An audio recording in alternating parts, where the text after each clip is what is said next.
மிக முக்கியமான ஒரு பண்பாடு பற்றி இன்றைய ஹுத்பாவிலே தெளிவுபடுத்தலாம்னு நினைக்கிறேன். அந்த பண்பாடு தான் நிதானம் என்று சொல்லக்கூடிய பண்பாடாகும். உலகத்தில் இருக்கிற எல்லா மனிதர்களுமே நிதானம் என்கிற ஒரு விஷயத்தை விரும்புவார்கள்.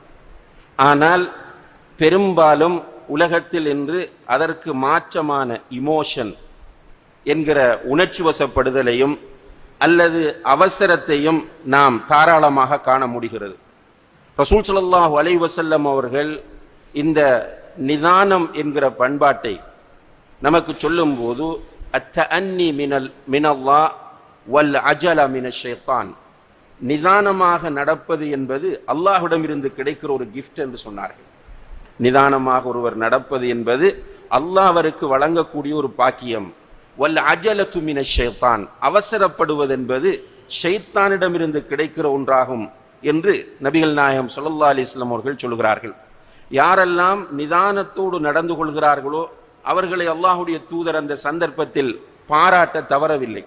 உதாரணமாக அல் அஷஜ் என்கிற நபித்தோழர் ரலியல்லாஹு அன்ஹு, அவர் அப்துல் கைஸ் என்கிற அந்த கோத்திரத்தாரோடு வருகிற போது ரசூல் ஸல்லல்லாஹு அலைஹி வஸல்லம் அவர்கள் அவரை அவதானிக்கிறார்கள். அவதானித்து விட்டு அவரை பார்த்து சொன்னார்கள், இன்ன ஃபீக லஹஸ்லத்தைன், உன்னிடத்தில் 2 பண்புகள் இருக்கின்றன, யுஹிப்புஹுமுல்லாஹ், அந்த 2 பண்புகளையும் அல்லாஹ் விரும்புகிறான். உன்னிடம் 2 பண்புகள் இருக்கின்றன, அந்த 2 பண்புகளையும் அல்லாஹ் நேசிக்கிறான். அல்லாஹுக்கு பிடித்த பண்புகள் அவை.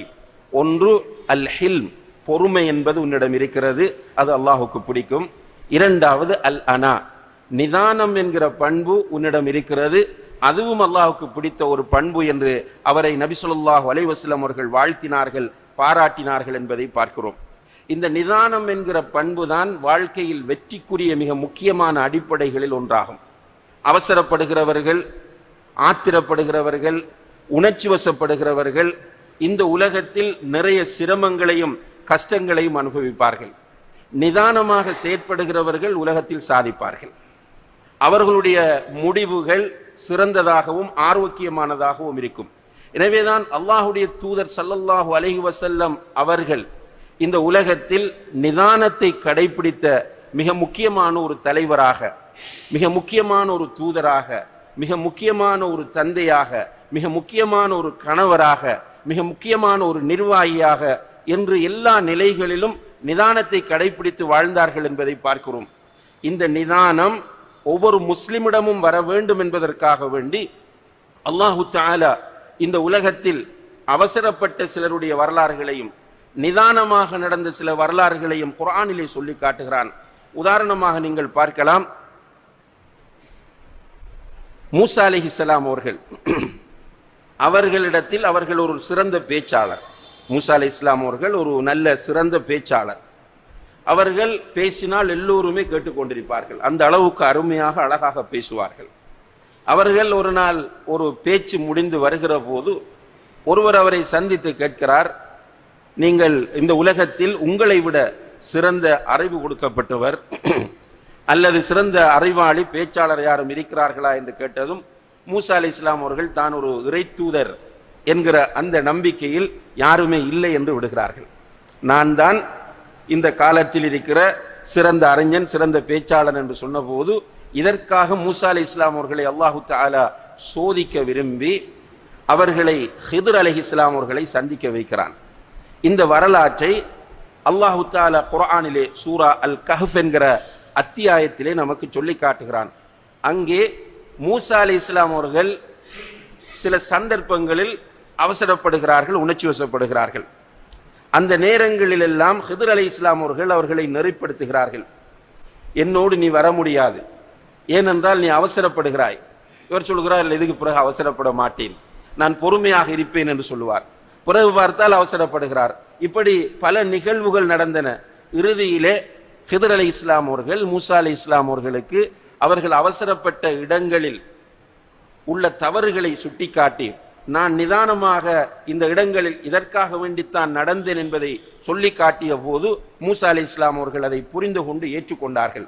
இந்த வரலாறு விரிவாக சூரா அல் கஹ்ஃப் என்கிற அத்தியாயத்திலும் அதே போன்று சஹீல் புகாரி, சஹீ முஸ்லிம் போன்ற ஹதீஸ் நூல்களிலும் பதிவு செய்யப்பட்டிருக்கிறது. இந்த வரலாற்றை அல்லாஹு தஆலா குர்ஆனில் பதிவு செய்வதன் மூலம் பல விஷயங்களை நமக்கு உணர்த்த விரும்புகிறான். அதிலே ஒன்றுதான் நிதானம் என்பது மிக முக்கியமானது என்பதை அல்லாஹு தஆலா நமக்கு சொல்லி காட்டுகிறான். எனவே அன்புள்ள சகோதரிகளே, நம்முடைய வாழ்க்கையில் நாம் நிதானத்தை கடைபிடிக்க வேண்டும். இப்போது வாழுகிற காலம் டென்ஷன் நிறைந்த காலம். நிறைய சதித்திட்டங்கள் நம்மை சூழ்ந்திருக்கின்றன. நம்மை என்று நான் சொல்லுகிற போது முஸ்லிம்களை மட்டுமல்ல, முழு உலகத்தையுமே பல சதித்திட்டங்கள் சூழ்ந்திருக்கின்றன. இந்த உலகம் ஒரு வித்தியாசமான கோணத்தில் இப்போது போய்கொண்டிருக்கிறது. ஒரு சின்ன குழு, இலுமினாட்டிகள் என்று சொல்லக்கூடிய ஒரு சின்ன குரூப், யூதர்களை சேர்ந்த ஒரு குரூப், இவர்கள் இந்த உலகத்தை அவர்களுடைய கட்டுப்பாட்டிற்குள் கொண்டு வர வேண்டும் என்பதற்காக வேண்டி ஆய்வாளர்கள் சொல்கிறார்கள், அவர்கள் ஒரு 15-20 பேருக்கு உட்பட்டவர்கள் தான். அந்த சிறிய குழு இந்த முழு உலகத்தையும் அவர்களுடைய கொண்ட்ரோலுக்குள் கொண்டு வர வேண்டும். இதற்காக வேண்டி பல சதித்திட்டங்களை அவர்கள் தீட்டி செயற்பட்டு கொண்டிருக்கிறார்கள்.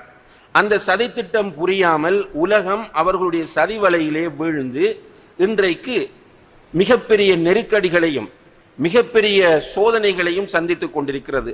இதனால் உலகம் முழுக்க டென்ஷன், எங்கு பார்த்தாலும் டென்ஷன். இன்னும் ஒரு பக்கம் நீங்கள் பார்க்கலாம், இந்த இலுமினாட்டிகளுடைய தாக்கம், குளோபலைசேஷன் என்று சொல்லக்கூடிய ஒரு கோட்பாடு இந்த உலகத்தில் அறிமுகப்படுத்தப்பட்டு, அதாவது குளோபலைசேஷன் என்று சொன்னால் பூகோளமயமாக்கல் அல்லது உலகமயமாக்கல் என்று சொல்வார்கள்.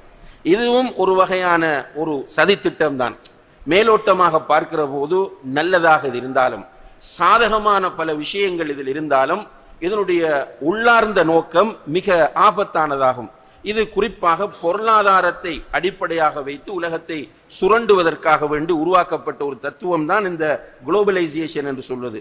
இதுவும் நுகர்வு கலாச்சாரம் என்பதை இந்த உலகத்திலே அதிகப்படுத்தி, நுகர்வு கலாச்சாரம் என்று சொன்னால் புதிதாக நிறைய உற்பத்திகளை சந்தைக்கு கொண்டு வருவது, அதை அனுபவிக்க வேண்டும் என்கிற ஆசை எல்லோருடைய மனதிலும் போடுவது.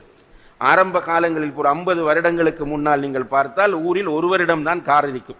அந்த கார் இருந்தால் ஊர் மக்களை அந்த காரை பார்க்க போவார்கள். சவுதி அரேபியாவில் மன்னர் ஃபைசல் அவர்களுக்கு சூடான் நாட்டைச் சேர்ந்த மன்னர் ஒரு காரை அன்பளிப்பு செய்கிறார். நான் சொல்ற வரலாறு 100 வருடங்களுக்கு முன்னால் உள்ள வரலாறு அல்ல, ஒரு 75-80 வருடங்களுக்கு முன்னால் உள்ள வரலாறு. மன்னர் ஃபைசல் அவர்களுக்கு ஒரு காரை அவர் அன்பளிப்பு செய்கிறார். அந்த காரை பார்ப்பதற்காக வேண்டி அரபிகள் புண்ணாக்கு எடுத்துக்கொண்டு வருகிறார்களாம். அதாவது புண்ணாக்கு என்றால் ஒட்டகத்திற்கு கொடுக்கிற, குதிரைகளுக்கு கொடுக்கிற உணவை அவர்கள் கொண்டு வந்திருக்கிறார்கள். எதற்காக கொண்டு வந்தார்கள்? அது ஓடுகிறது, எனவே அதற்கு சாப்பாடாக அதை கொடுக்க வேண்டும் என்று கொண்டு வந்தார்கள். என பார்க்க வேண்டிய விஷயம் என்னவென்றால், சவுதி அரேபியாவில் ஒரு 75 வருடங்களுக்கு முன்னால் நிலைமையை பார்த்தால் ஒரு கார் என்பதை ஒரு ஆச்சரியமாக பார்க்கப்பட்டது.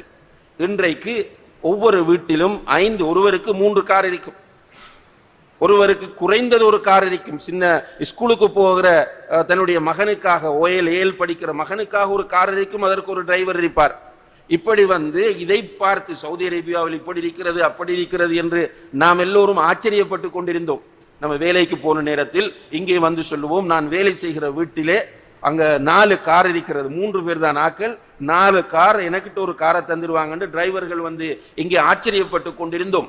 ஆனால் இன்றைக்கு நிலைமை என்னவென்று கேட்டால், நம்முடைய வீடுகளிலும் அதே நிலை வந்துவிட்டது.